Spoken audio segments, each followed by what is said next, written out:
नमस्कार प्यारे बच्चों, मैं आरती आप सबका आरती एजुकेशन वर्ल्ड में स्वागत करती हूँ।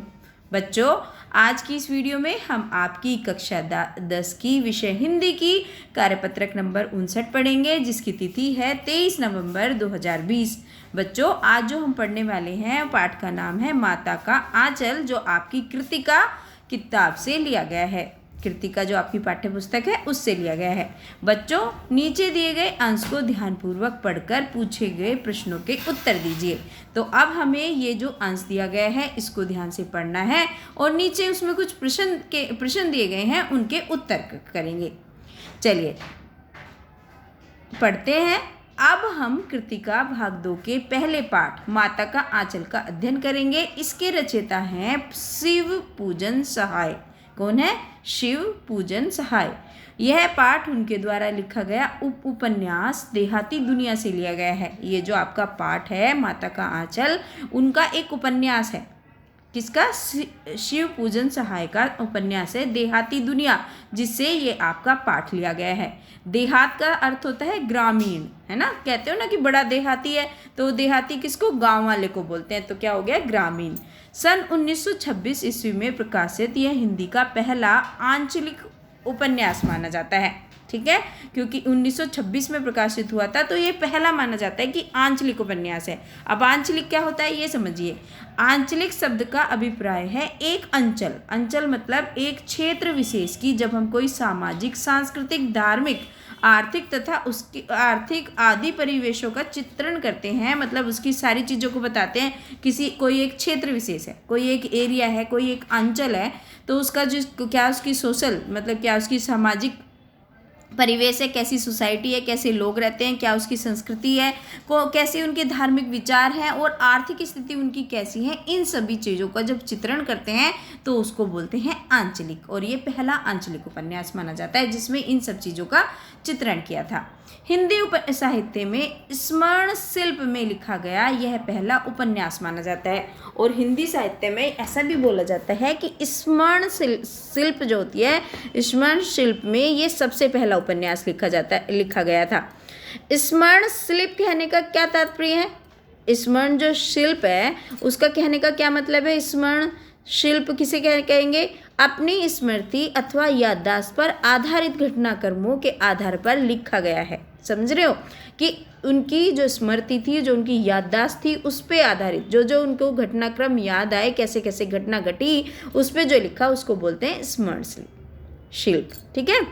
इस पाठ में ग्रामीण अंचल और उनके चरित्रों का एक अनोखा चित्र प्रस्तुत किया गया है। बालकों के खेल, कौतूहल, माँ की ममता, पिता का दुलार, लोकगीत आदि का प्रसंग इसमें बहुत ही जीवंत रूप में दिखाया गया है। बहुत अच्छे से इसमें बताया कि बालक क्या खेलते हैं, कैसे वो शोर शराबा करते हैं, माँ की कितनी ममता होती है, पिता कितना प्यार करता है अपने बच्चों को, और इसमें लोकगीत आदि का भी प्रसंग लिया गया है। ठीक है। इस पाठ में बाल मनोभावों की अभिव्यक्ति के साथ ही साथ तत्कालीन समाज के पारिवारिक परिवेश का सजीव व रोचक चित्रण करा गया है। बाल के मनोभावों की अभिव्यक्ति तो दिखाई गई है कि बाल के जो मनोभाव आते हैं, जो उसके भावनाएं और जो उसके विचार होते हैं, वो कैसे अपनी अभिव्यक्ति करता है, कैसे वो बताता है, और उसके साथ साथ ही जो वहाँ का समाज है वो और उनका पारिवारिक जो परिवार में उनका कैसे परिवेश होता है, उसका सजीव मतलब हमें बिल्कुल एक रोचक चित्रण किया गया है। हमें उसमें मतलब एकदम हमारे सामने वो प्रस्तुत हो जाता है। प्रस्तुत पाठ में एक बालक जिसे पिताजी प्यार से भोलानाथ कहते थे, एक बच्चा है और उसके पिताजी उसको प्यार से क्या बुलाते थे? भोलानाथ। और उसका वास्तविक नाम था तारकेश्वरनाथ। पहले ऐसे ही भारी भरकम बड़े बड़े नाम होते थे ना, तो ऐसा नाम था, लेकिन उसे प्यार से क्या बोलते थे? भोलानाथ। पहले ऐसे ही कुछ भी रख देते थे प्यार से नाम। अपनी बचपन की कुछ स्मरणों का उल्लेख करते हुए माता पिता और उनके स्नेह से सिंचित बचपन का वर्णन किया है। और अपनी जो भी उन्हें अपनी बचपन की कुछ यादें रही होंगी, है ना, क्योंकि स्मरण क्या होता है कि जो हमारी याद होती है उस पे आधारित जो भी घटनाक्रम रहे होंगे उसका उल्लेख करते हुए उन्होंने बताया कि मम्मी पापा अब कैसे अपने बच्चे को कैसे किस तरीके से अपना प्यार दुलार देते हैं। चलिए अब कर लेते हैं इस अंश पे आधारित जो प्रश्न दिए गए हैं उनके उत्तर। पहला प्रश्न दिया गया है आपकी वर्कशीट में, माता का आंचल जो आपका चैप्टर है कहाँ से लिया गया है और इसकी विशेषताएं क्या हैं। ठीक है, तो बच्चों इसका उत्तर आप इस तरीके से लिखेंगे, माता का आंचल शिव पूजन सहाय द्वारा लिखा गया है, यहाँ पे लिखा गया आएगा, ठीक है, शिव लिखा गया है या लिया गया है, ठीक है। उनके प्रसिद्ध उपन्यास देहाती दुनिया से लिया गया है, ठीक है। इसमें लेखक ने ग्रामीण जीवन का एक अनोखा चित्रण किया है, ठीक है, ग्रामीण जीवन का एक बढ़िया सा चित्रण किया है इन्होंने। चलिए अब देख लेते हैं दूसरा क्वेश्चन। दूसरा प्रश्न हमसे इस वर्कशीट में पूछा गया है, देहात शब्द से आप क्या समझते हैं? इसका विलोम शब्द लिखिए। तो देहात शब्द का अर्थ होता है ग्रामीण, और ग्रामीण का अगर विलोम शब्द लिखेंगे तो वो होता है नगरीय, ठीक है। तो ये हो जाएगा आपके दूसरे क्वेश्चन का आंसर।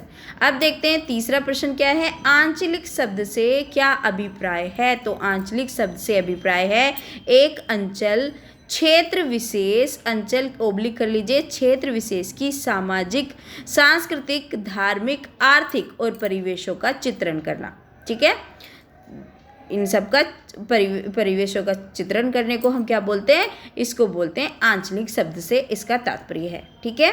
चलिए अब चलते हैं अगले क्वेश्चन की तरफ। अगला क्वेश्चन पूछा है, इस पाठ में किन किन बातों का सजीव व रोचक चित्रण किया गया है? तो प्रस्तुत पाठ में बालकों के खेल, कौतूहल, माँ की ममता, पिता का दुलार, लोकगीत आदि का जीवंत रूप में सजीव व रोचक चित्रण किया गया है। प्रश्न नंबर 4 का उत्तर बच्चों आप इस तरीके से लिख लेंगे, ठीक है। पांचवा क्वेश्चन जो है बच्चों, आपकी एक एक्टिविटी दी गई है, और एक्टिविटी क्या है? आपको ये क्वेश्चन पूछा है कि अपने परिवार या आसपास का, कोई भी ले सकते हैं, आपके परिवार में हो या आपके आस पड़ोस में हो, किसी छोटे बच्चे की दैनिक गतिविधियों को ध्यान से देखिए, उसके कुछ प्रमुख क्रियाकलापों या दिनचर्या को लिखिए, ठीक है। तो चलिए इसका उत्तर कैसे लिखेंगे? आप देखो, मेरे परिवार में एक 6 साल का लड़का है, कोई भी बच्चा उठा सकते हैं, उसकी क्या क्रियाकलाप होती हैं?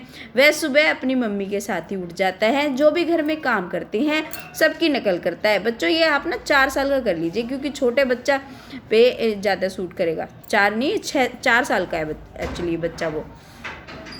वो सुबह अपनी मम्मी के साथ ही उठ जाता है, और जो भी घर में काम करता है सबकी नकल करता है। अगर कोई घर से बाहर जाता है तो बाहर जाने की जिद करता है, अगर नहीं लेके जाते तो खूब रोता है। खाना खाने में बड़ा परेशान करता है, उसकी मम्मी को खाना खिलाने के लिए पीछे पीछे भागना पड़ता है, तब कहीं जाकर वह कुछ खाता है। तो ये सारी गतिविधियां हैं जो वो करता है। ये लिख दिया हमने एक बच्चे के क्रियाकलापों के और दैनिक गतिविधियों के बारे में, ठीक है बच्चों। तो ये थी आज की आपकी वर्कशीट हिंदी की। होपफुली वीडियो आपके लिए हेल्पफुल रही होगी। जो भी बच्चे नए आए हैं चैनल पर, चैनल को सब्सक्राइब कर लें विद नोटिफिकेशन बेल, जिससे आपको वीडियो का नोटिफिकेशन सबसे पहले मिल सके।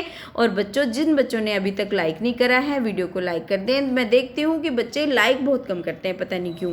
और एक अपना प्यारा सा कमेंट भी छोड़ें। जब भी मुझे टाइम मिलेगा मैं रिस्पॉन्स ज़रूर करूँगी। आपके कमेंट पढ़ती हूँ, मुझे बड़ा अच्छा लगता है। और आप अगर अपने दोस्तों के साथ शेयर कर देंगे तो बहुत अच्छा होगा। Thank you.